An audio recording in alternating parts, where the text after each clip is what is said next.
Hello, welcome to RCI Fighting COVID-19 special program. Today, our guest is the Minister of Diversity and Inclusion and Youth, Bardish Chagger.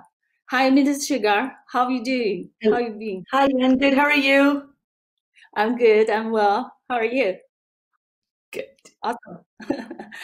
Okay, my question start. From the outbreak of the COVID-19 pandemic, the insults, hatred, harassment incident against the Asian community have sharply increased. Chinese Asian people around Canada have been insulted, beaten. What's your reaction to this? I will tell you that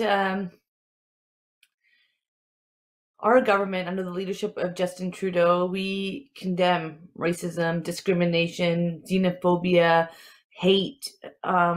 We know that these acts of violence, these acts of hatred, have no space in Canada. For me, it's been really disheartening to see how some people across the country, because of where they come from, have been treated. And I've been really speaking with communities across the country, including Asian Canadian communities and Chinese Canadian communities. And some of these individuals who have been targeted have actually been in Canada for generations. And because of the way they look or the color of their skin or the language they choose to speak, people around them are feeling that it's okay to be violent towards them. And it's not okay. It's never okay. Many Canadians expressed their disappointment and genuine disbelief that this level of racism happen or exist in Canada. Do you think we have systemic problem of racism in the society? I think as Canadians, we pride ourselves for being a country of diversity where diversity is our strength. I think we pride ourselves on being multicultural and inclusive.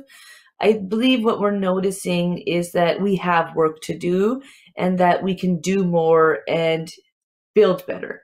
And I think it's important that when we do see these acts of racism and hatred and violence, that we speak up. So yes, I do commend and thank the many organizations and people who work very hard to have an inclusive Canada, to create inclusive, diverse spaces. But I also do call out on the people who are not necessarily doing their part to also step up and to really think about the kind of country we want. I want a truly inclusive Canada where every individual can realize their potential and feel safe in their communities, feel safe wherever they are. So we have work to do, is what's clear. So you think it's systemic or not? For sure. I think if you look at the history of our country, and if you look at everyone has immigrated to Canada, unless you are Indigenous. And even the relationship with Indigenous peoples is one that our government has been committed to strengthening so that we have a true nation-to-nation relationship.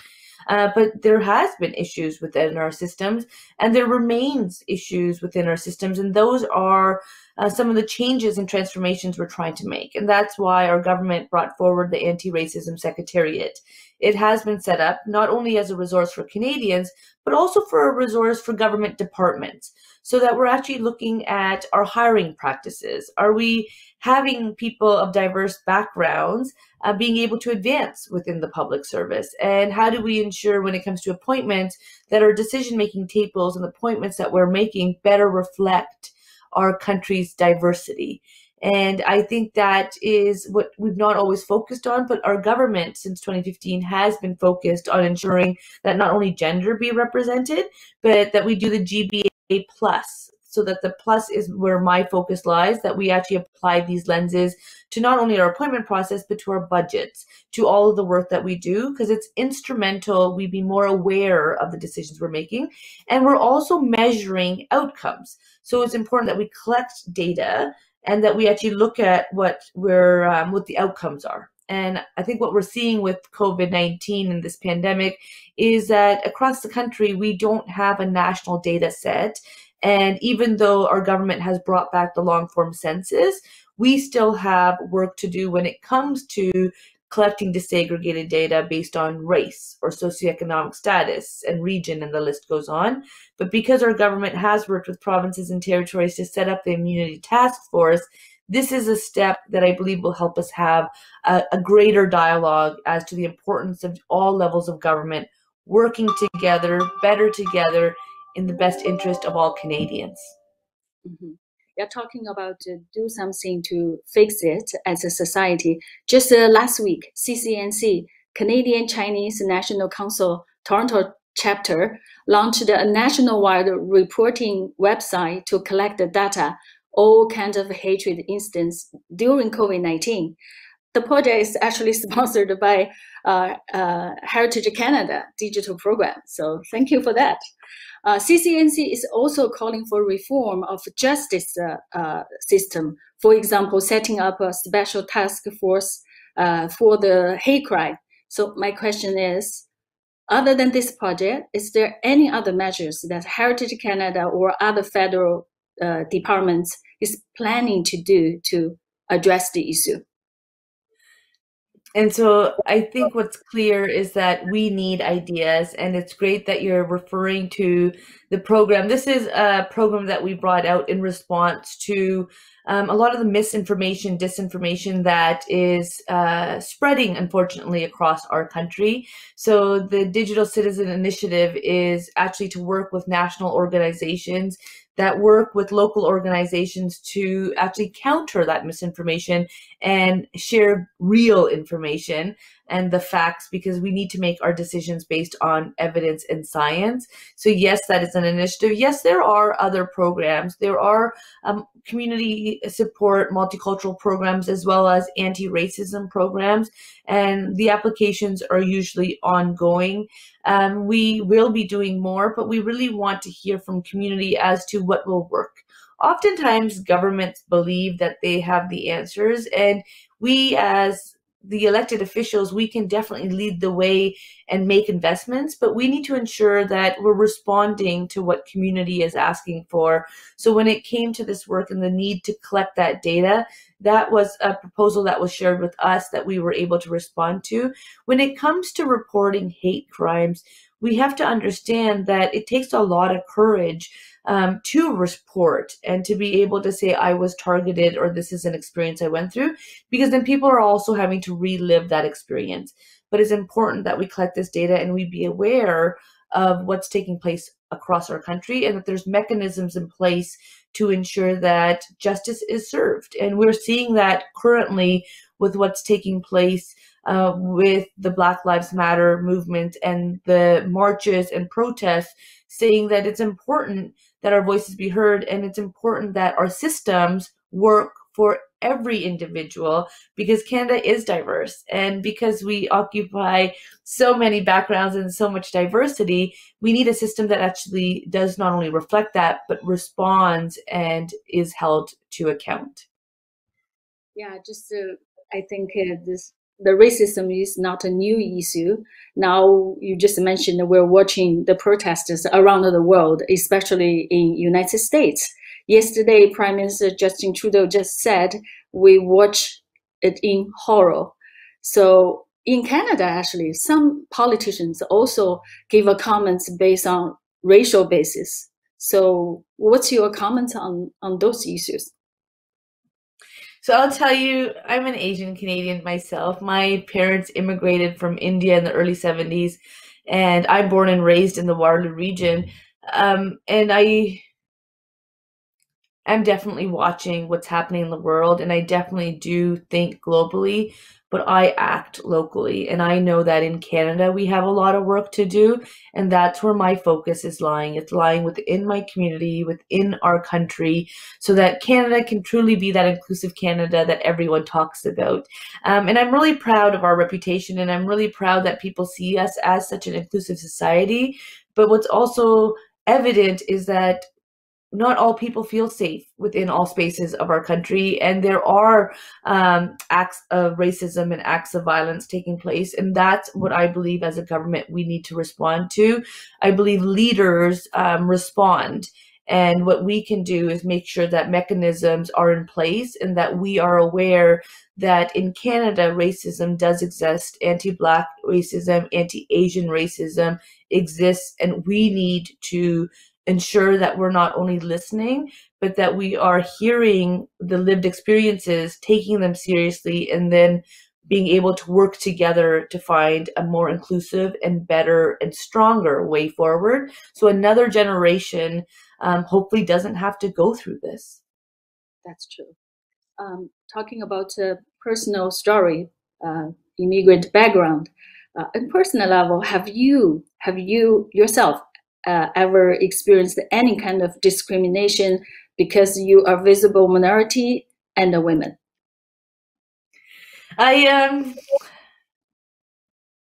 tell you, growing up in a community like Waterloo, I'm really proud and blessed to be in this community. Many people took me under their wing, and that's why I come from a time where communities raise children. And I had amazing teachers, and I have amazing mentors, and I have an amazing family. But yes, whether it is the color of my skin, whether it was the fact that I am a woman and continue to look like a young woman, my name, Bardish, is not a very common name. So there's been many facets of which I have definitely faced discrimination and faced acts of racism and violence. For me, and I think the way our community has been raised is that, let's open our doors and share. So the more we were able to share about our culture and our religion and ourselves as people, the more we were able to build bridges with the community.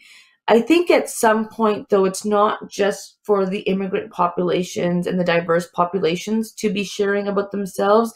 I think safe spaces require every individual to be part of that conversation. And I think every individual can do better. And so we really need to reflect upon the spaces we occupy as individuals, as organizations, as government, and really look at who's not being represented. How do we have those voices represented? And that's why I'm really pleased to be within this role, because when, as a federal government, we are making decisions, even though I personally do not have all of the lived experiences, I do have mechanisms in place to be able to reach out to other communities and hear from them and then represent those voices.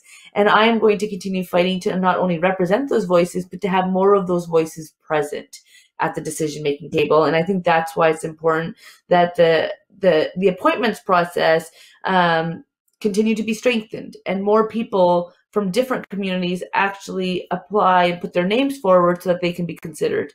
And then we can actually see if the system is working and considering a diversity of views and backgrounds and perspectives, or does that system need to be changed? And it is a new system, so I really hope that more people put themselves forward for the opportunities so that the decision-making tables and the policies we're coming out with actually work for more Canadians.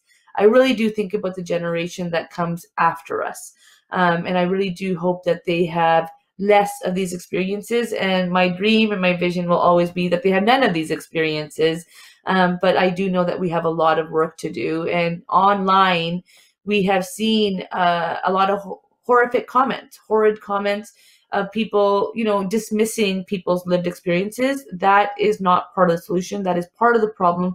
But it does remind us that racism is not only in your face, but racism is also hidden. There is stealth racism, and not people's true selves don't always, or people's biases and so forth don't always shine until the opportunity comes.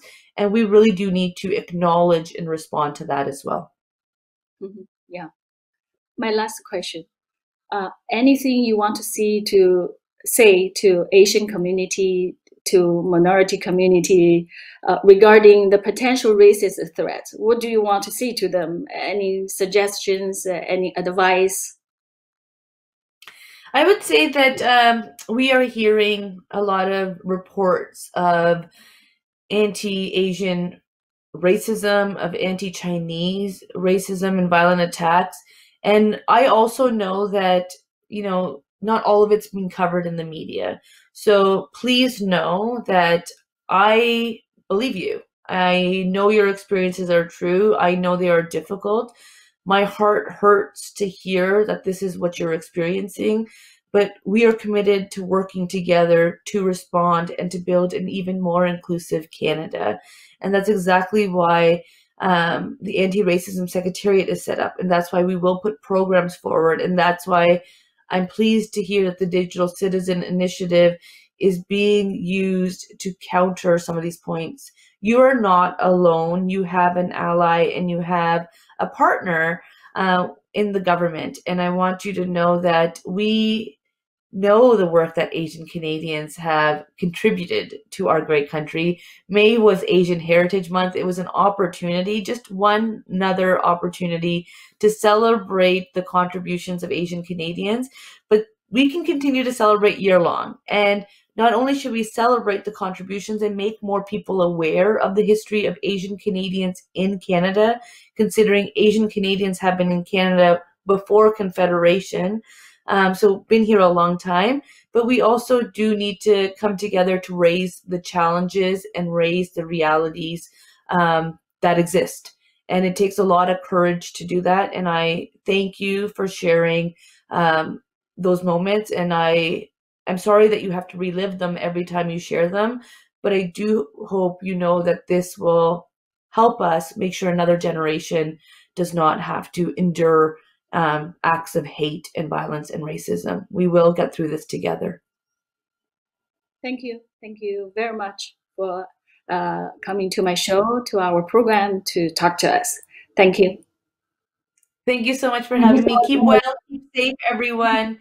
And I hope to see you again soon. Stay safe. Thank you. Bye-bye. Bye.